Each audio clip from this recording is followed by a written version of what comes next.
the mile's getting way faster, so the DMR is going to be way faster. But you have a situation where on the men's side, 15 teams would have broken the collegiate record from 2020.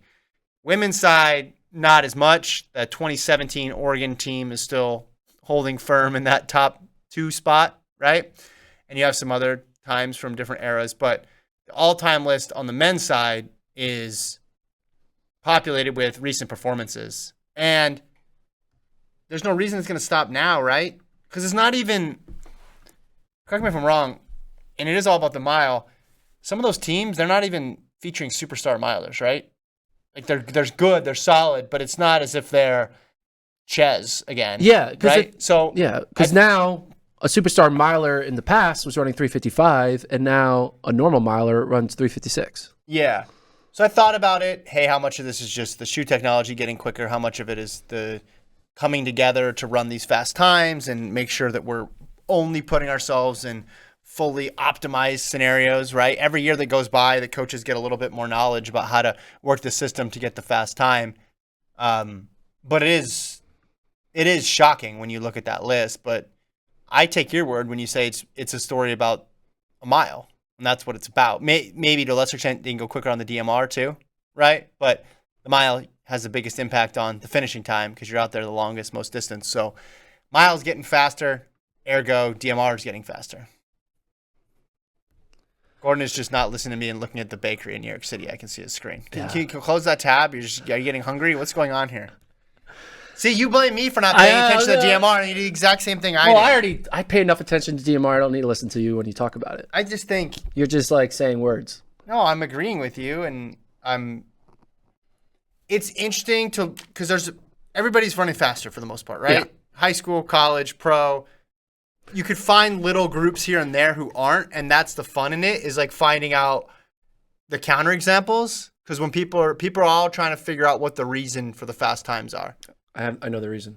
Hands up. All right. Got that on the camera? Hands up. I know the reason. It's not the shoes. Well, it's part of it. I don't think you can completely dismiss it. No, but I've been through. I was actually thinking about this the other day, yesterday to be exact. Everything's faster, right? Do you know where? But I don't think.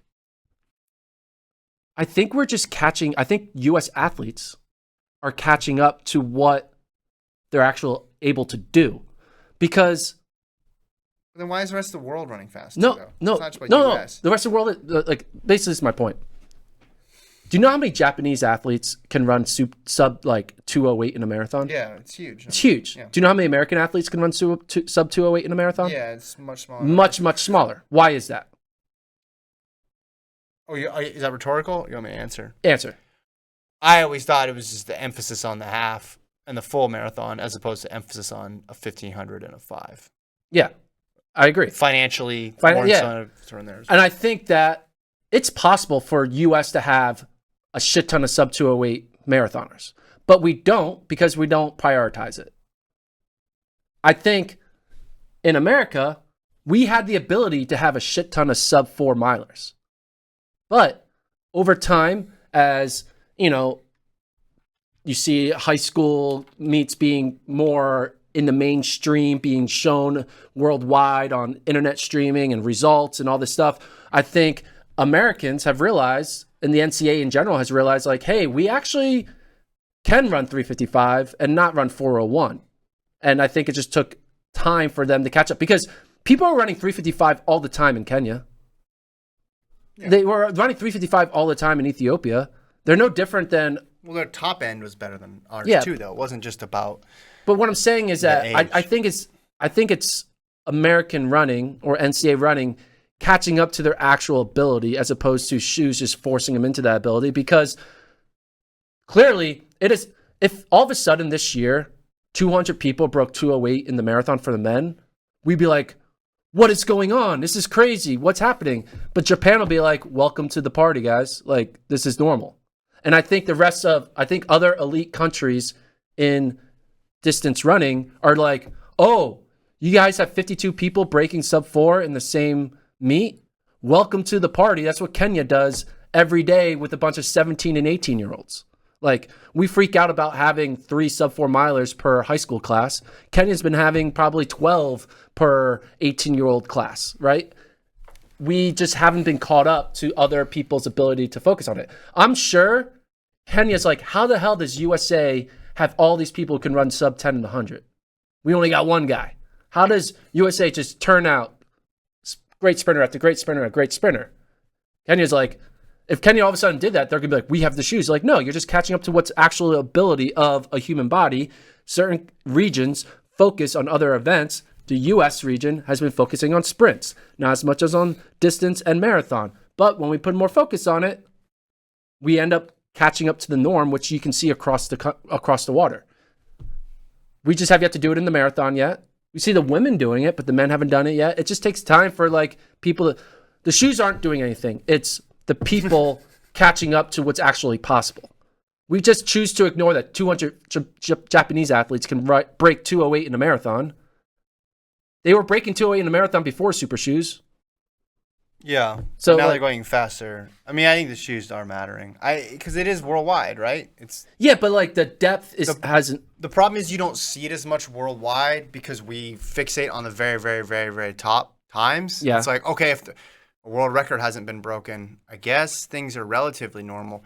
But the breadth and depth of performances is bigger and better than it's ever been in the mid-distance. You kind of lose me on that because what did they do? They just woke up one day and decided we're going to be good at the mid-distance, all mid-distance races in the NCAA. Like, they've been running mid-distance seriously in the NCAA since its inception. No, they haven't had the amount of pacing. Pacing is very different from... I'll give you that. And the fact that there's tracks out there like BU that are tuned up. And like German Fernandez never had like someone pacing him through 1,200 meters. I'm sure you probably did. Maybe but not not as many every opportunities. meet. Yeah, not as many opportunities. But that's a couple people. That doesn't explain why 15 DMRs this year they had pacing are running faster than they didn't have pacing back in 2000. They had pacing because everyone was also together. They put everyone in one meet and they put them all together. Like it's like a snowball effect. It's like eventually the snowball starts small, but then all of a sudden once it gets its momentum, it blows up, and that's what we got the momentum, and now we're blowing up. So you're not saying they got faster; they just got paced better. Is that what you're saying? Yeah. And the pace, so the ability was there the whole time, but they just weren't in the right position. They got paced and grouped together. I think they started merging together more often. They all started coming into the same races more often, and it ballooned. Yeah, so I don't think that is completely crazy, but I think that's one part of it, and there's a bunch of parts that go into it, and one other part is shoes. Again, shoes a sliver. Shoes a sliver, but it's not the engine. The engine is the community coming together and snowball effect of the great times. I mean, the way the Japanese community comes together and they can all break 208 in a marathon, whereas because they all screw everything else in all of athletics. We're all going to just focus on the road racing, and then they blow it up. If all of our great athletes said, screw trying to break 4 in the mile, screw trying to focus on the NCAA system of winning NCAA 5Ks and cross-country meets, let's just all, at age 16 and up, we're all going to start road racing, and we're all just going to focus on it. But we would have a bunch of sub-208 marathoners. Okay, but that's you're talking about a different thing there. There you're talking about priorities. Hey, we have this super talented athlete. Are they going to go through door 1, door 2, or door 3 in terms of how they pursue their career?